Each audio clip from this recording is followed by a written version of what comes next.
Hello again, and welcome to another episode of Leading from Alignment with a good friend and coach, John Opalewski. How are you today, John? Hey, Jim, I'm good. I'm glad to be with you and Yeah. looking forward to our conversation today. Yep. Getting ready for spring, are we? Are we? This is March Yes, now, right? I that's right.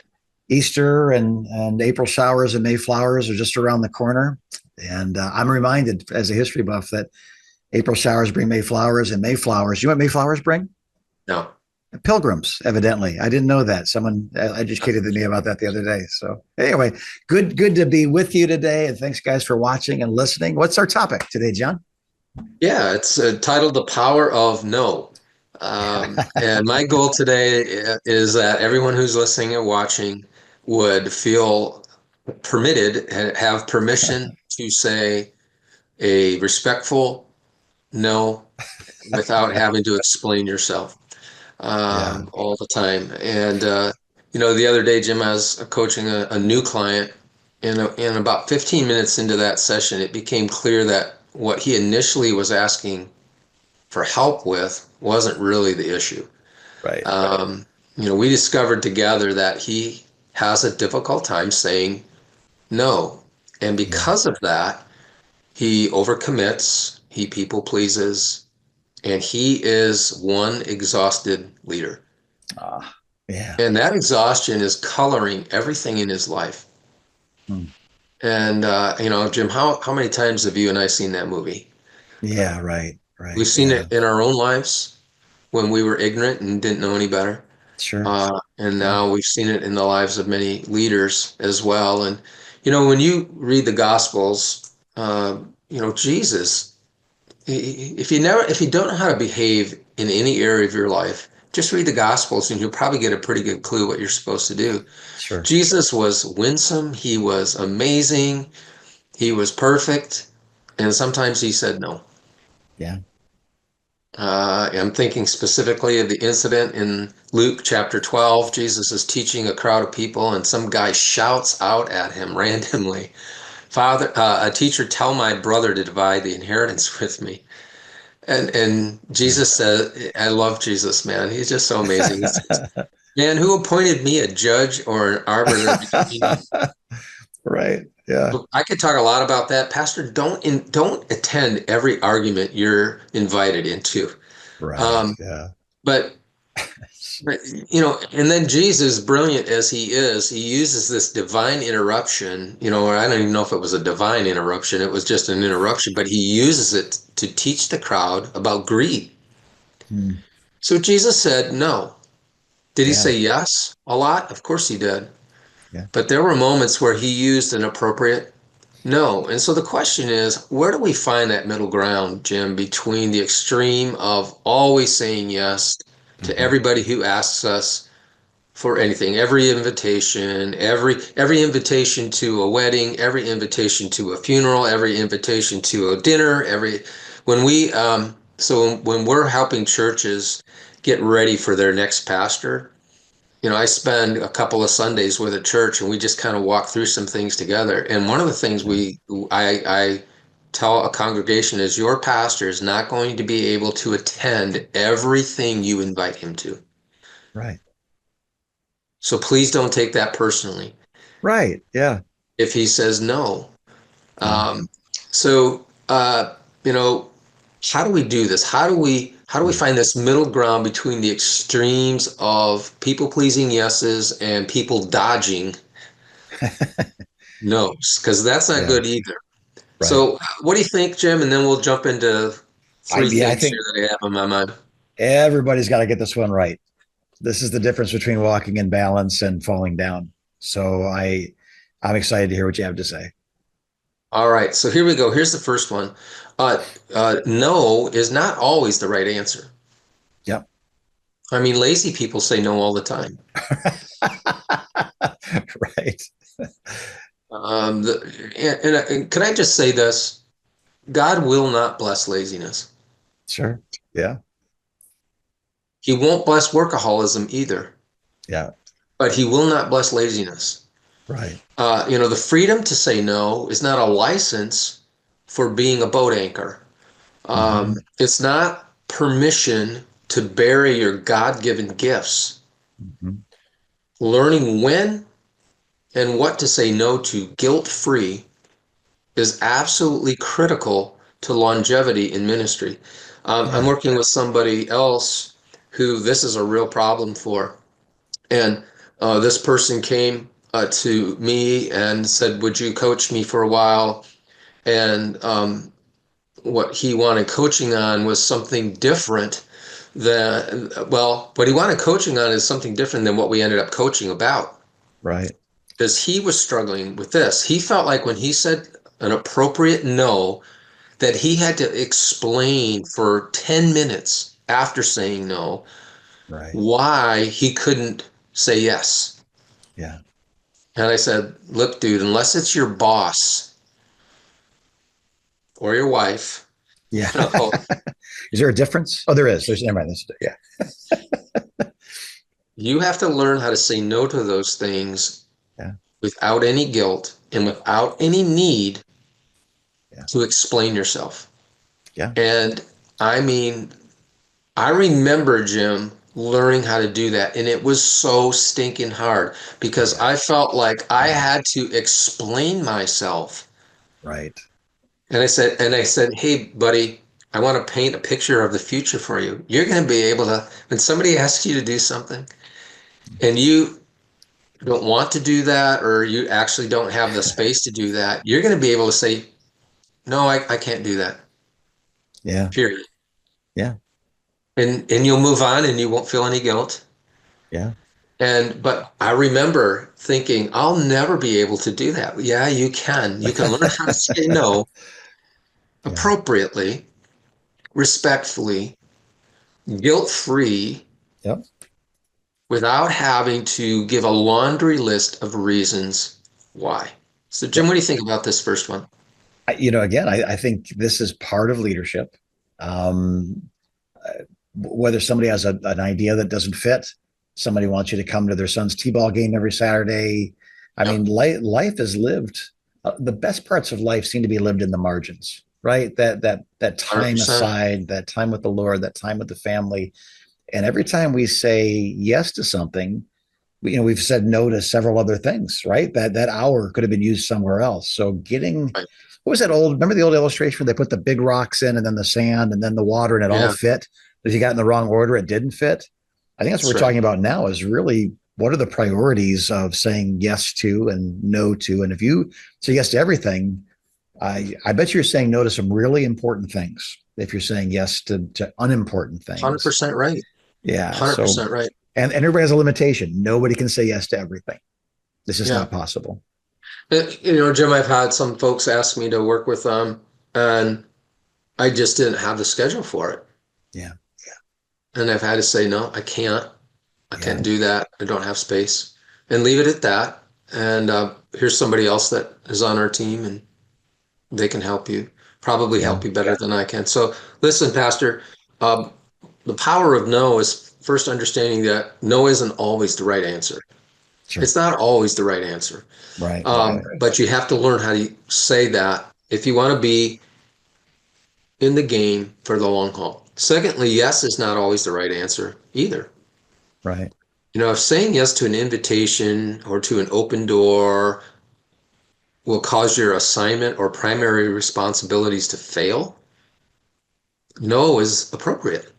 Right. Um, I use our mission and vision, Jim, as a filter to help Mhm. me decide what I will and won't do.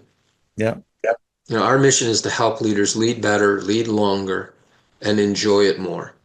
Yeah. Our vision is to influence 25,000 leaders by the end of 2025. We got a lot of work to do this year Yeah. to get there. But so when somebody asks me, John, will you do this? Will you do that? Will you give yourself time? That becomes part of the decision making tree for me, Mhm. if Right. that makes any sense. Yeah. Now, you may be an associate pastor listening today, and when your leader asks you to do something that you don't think is mission critical, um, yes is usually a good answer, right? Right. Your mission as an associate is to serve the larger organization, the mission of the larger Mhm. organization. But I do think if your lead pastor asks you to do something and it's getting away from priorities that you've mutually agreed to, Hmm. I do think you have an opportunity there to ask him or her about what you should prioritize, right? Right. So I had Right. a client many years ago, he was a youth pastor, Yeah. and he was struggling with organizing his world. Yeah. And he said, John, I always have a pile of work on my desk, a stack of papers. And I said, Right. well, how do you prioritize that? He says, whatever on the top of the stack. Oh no. Wow. And great kid. I love Yeah. working with him. And I said, well, let's talk about that for a little bit. And I said, well, who's putting stuff on that pile? And he said, mostly my lead pastor. Yeah. And I said, okay, well, so what do you do when he does that? I said, well, yeah, Pastor, I'll get it done. And Right. he says, I'm late with stuff. I don't get it done on time. And it's Yeah. causing tension. And I suggested to him, I said, well, what about this? How about you ask your pastor, hey, can you help me prioritize? There you go. I've got 4 or 5 things that you've asked me to do. And do you want me to stop working on these others to work on this? And he said, I never thought about that. So bright kid, and he started doing that. And the next time we met, he said, John, you will not believe Yeah. how much better Uh, my life is in a month yeah. Yeah. because my I just asked, and my pastor said, yeah, that's hot. You do need to set aside this other stuff and work on that. He said, but most of the time it was his pastor said, don't worry about it. Finish that other Right. stuff first, and you can get to this when you get a shot. I don't need this right away. So yes Mm. is not always the right answer. What do you think about this second thought, Joe? Yeah. I mean, it's funny you're getting there, but that thought of what I say no to and what I say yes to, those are really important decisions. Those, They are. saying yes to coaching this young man, and that one conversation because you said yes to it probably saved his position, which affected the kids in his youth group, which affected the leadership of his pastor, who was not leading him in the way he needed to be led. I don't know who this is, so I'm not disparaging Right. anybody. I mean, it's seriously saying yes to that one conversation was vital to so many other things Hmm. that are downstream from it. And if you just said no, I don't have time because yeah, I've got this demand and that person, I got to mow my grass and I got to, all that kind of stuff. You'd have missed that moment. So I think this is again knowing the difference between what to say yes to and no to is really crucial, isn't it? I mean, it's not a It really is. you better know who you are. You better know what your assignment is, and Yeah. then you better say yes to what you're supposed to say yes to, and no to the things that interfere with that. Yeah. I heard somebody say once that every time I say yes to something, a change, some commitment, I begin the war of 1,000 no's. That's what he said. It's That 100% right. I said yes to something. I have to protect that thing I said yes to because I can't say yes to everything. So I have to fight Right. the war of 1,000 no's so I can protect the one thing I said yes to. And when you say yes to the right things, Pastor, here's what Yeah. likely will happen. There will be 1,000 things that spring up Yeah. to try to take that Yeah. appropriate yes away from you. It's like clockwork. When I Yeah. get clarity, Jim, on what the Lord wants me to be focusing on for a period of time, it is uncanny how many phone calls come my way, how many texts hit. Yeah. I mean, it's like an avalanche of things that want to Yeah. get in the way of that Yeah. appropriate yes. So it is a war. You characterize it Yeah. the right way. It's a Yeah. war of no. Yeah. No, because that's going to distract me from what the Lord has shown me as priority for me right now. Yeah. So no is not always the right answer. The Right. power of no isn't I say no to everything. Right. Yes is definitely not always the right answer. Here's the third thing, and this is more under the surface, this third one, and that is to work on your confidence. Yeah. Right. If you struggle saying no, you might be insecure. And until you deal with the Mhm. root of your insecurity or my insecurity, the words yes and no are going to be jumbled. Yeah. They're going to be problematic. Here's what I know about myself, um, that when I'm feeling insecure, I tend to overcommit. Yeah. I allow other people's wants and expectations to set my calendar Yeah. and my priorities. Bad way to live, bad way to lead.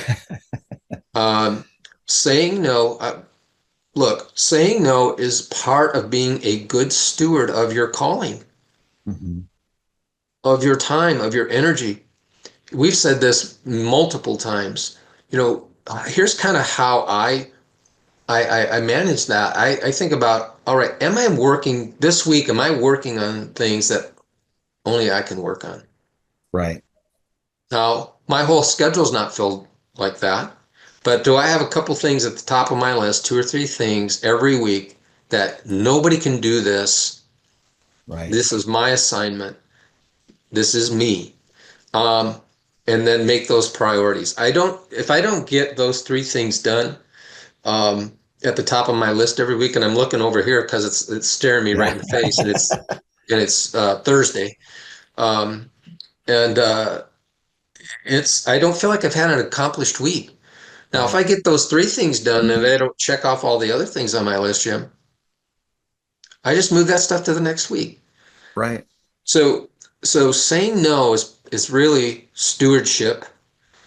Um, Humbly confident leaders aren't afraid to say no. They're not afraid to say yes Yeah. either. Work on your confidence. Jim, I came into ministry as a 22-year-old with hardly any confidence.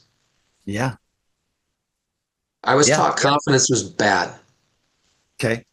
that it was prideful, and Huh. there's a difference between being prideful and being humbly confident or holy confidence.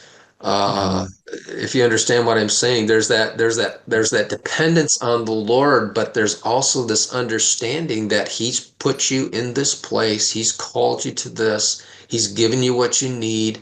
That I don't even know if I'm making any sense here, but it's just that ability to it's that ability to know that if I say no to this and somebody doesn't like it, that's okay. Hmm. It's all right if they're upset with me, Yeah. if they don't understand. Pastor, work on your confidence. And I don't mean Yeah. hubris. Right. Right. I mean humble confidence. So Jim, Yeah. talk to me about this third one. Well, I think one of the things we're not talking about that we should, John, is there's somebody out there that they're really good at sales, or they're really good at manipulation, or they're really good at getting their way. They've crafted a certain way, whether Yeah. through angry words, or asking over and over and over again with a disappointed look on their face. I don't understand, whatever that is. Mhm. Like, it's important that the leader knows where they're going so they can say yes and no. It's important the leader knows who they are so they can monitor and govern their schedule, their yeses and their nos. And if you're not, then understand this: then your organization is being led through you by other people, not Mm. not by God, by other people that are manipulating, or whatever Yeah. that. And I'm saying everybody that asks you for something is a manipulator. But I think if I say that, we all get somebody in mind that we're currently dealing with or have dealt with that Right. that wanted to use you. Oh boy, maybe this is too strong, but a parasitic relationship. I get to feed off of, you get to do what I want you to do. You carry me where I want to go. Sometimes it's a deacon that has great authority and been here longer than you have. Sometimes it's a single mom that is really hurting Right. and is needy. But if the right answer is no, say no. If the right answer is yes, say yes. And if you maybe this one, and if you don't know which one, ask for a timeout. Give me some time to think about this, pray about this, Yeah. get some counsel on this. Don't feel like you've got to say yes or no in the That's good moment, advice, Jim. because in the moment it's very easy to say yes and then later. If you ever said yes and then regretted your yes, or ever said no and then later regretted your no, of course we have. So Right. maybe we need that before I say yes or no. Give me a couple of days to think this over and pray about it, so that Yes. I can have I can give you a quality yes or no. Right. Yeah, Jim, I love that you brought that up. I wonder how much of our calendar would clear up if we did exactly what you just said. yeah, yeah. Here's what I've discovered, that if we put a little space in between the request and the time we respond, sometimes that person um, problem disappears. It does. Yeah. And if we ask them to do something, like, Yeah. okay, so somebody corners you on a Sunday, Pastor, and says, Pastor, I need to see you. Maybe you could say, well, um, tell you what, why don't you take some time, put together an email, send it to my assistant if you have an assistant. If Yeah. not, send it to me. And then I will take some time to think and pray, and I'll let you know. Yeah. I would guess 50% of the time that email will Yes. never come. That's the same number I had in my mind, 50%. Yeah. Yeah. And Depending on the that's not being circumstance. If it's somebody wanting financial help from the church, it's 90%. Could you interesting. tell I me didn't what you know that. make? Could you show me your bills? Could you show me your income, your outgo? I'm going to ask you questions that I ask myself. I can't afford to do certain things. Are you buying lottery tickets? Are you, Yeah. vacations, credit card debt? And so if you'll display to me why there's a need, and then accept not only finances to get through this week, but coaching so you Hmm. never have to be here again. And maybe the next year to 5 years, you'd be through this season and never have to look back again. But you take financial education, Yeah. 90% say no, and that's okay, because we're not interested in giving you a fish. We're interested in teaching you how to fish. And if Yes. you won't submit to that process where you'll never need to ask the church for money again. Now, this is not widows and orphans, and this is Understood. people with jobs that are misspending their money. So 9 out of Right. 10. So yeah, by that extra, before I say yes or no, how about I ask you for something to see if you're committed to this process? Yeah. And I think that's just good. That's a good rhythm. That's a good Yeah, system. Almost, it's yeah, almost like a yeah. system that you can use. Look, I think I read somewhere in the Bible where it says, "Let your yes be yes Hmm. and your no be no." Yeah, And and sometimes the simplicity of Scripture just is so powerful yeah, for us. And I think yeah. that Scripture plays into what we're talking about today. Sure, absolutely. Pastor, you're called to serve people, but Yeah, you're also called to lead. yeah, And so you are there to lead, to cast vision, to be the culture champion. You're also there to pastor and shepherd people. yeah, Um, but that does not mean you exist to cater to every yeah. whim of those you lead. Listen to me, it is not good for them. Mm-mm. Mm-mm. Think about if you did that to your kid. You'd raise a terror. Yeah, So please don't make that mistake. It's not good for them. It's not good for you. Obviously, yeah. it's not good for you. And it isn't good for the church you lead. Right. So I want to encourage you today to get better at saying no by understanding it's not always the right answer. Yeah, Sometimes it is. Yes isn't always the right answer. A lot of times it is. But deep down, work on this whole thought of holy confidence. How do I get comfortable with who God has made me to be, called me to be, yeah. and what He's asking me to do and give my time and resources to? Right So, on. Jim, that's what I have I today. love it, John. Thank you for this. I think bringing it up, giving some criteria is the beginning of this, right? This confidence to be able to know what to say yes to, what to say no to. Yeah. And I so often as we coach people, we find that they said yes to so many things that they shouldn't Hmm. have, and no to so many things they should be doing. And it takes more than a teaching like this. So that That's right. time for someone to sit down with you with a calendar to talk to you about your priorities. What is it that you're actually supposed to be doing? Okay, now what are you doing? Let's compare the two. These are Yeah. exercises that are wonderful and fundamental coaching tools, and Converge does it very well. And I'm glad that you've worked with me on this because I've said Mhm. yes to too many things and been exhausted and say, why am I exhausted? Well, let's look at your last week, Jim. And I go, oh my goodness, why even ask the question? It's right here. But until someone shows you, until you have a Yeah. mirror, you're not quite sure what you look like because you don't get a good That's view of right. yourself without that mirror. So if Converge Coaching can help you in any way in this area, we'd love to do that. And again, Mm. this may feel hard, but trust me, it's not complex. How many hours do you have? What are your priorities? How can we help you fit your priorities into the hours you have? I know Yeah.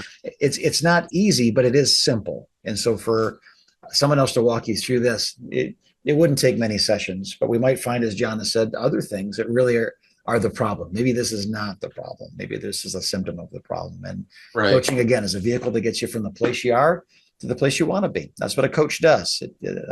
A stage coach, picks you up from one location, takes you to another location. So if Converge coaching can help you get from where you are to where really you're supposed to be, in that sweet spot of God, working through you in a way that doesn't destroy you or enable people around you. That's what we'd love to do. So convergecoach.com, check it out. Click on the link there. We'd spend half an hour. One of the team members would spend some time with you and really find out what's going on, how it can be helpful to you in that process. So God bless you. Keep going. It's Tuesday. You haven't quit. You're a winner. We believe in you. Keep going as you continue to lead from a life.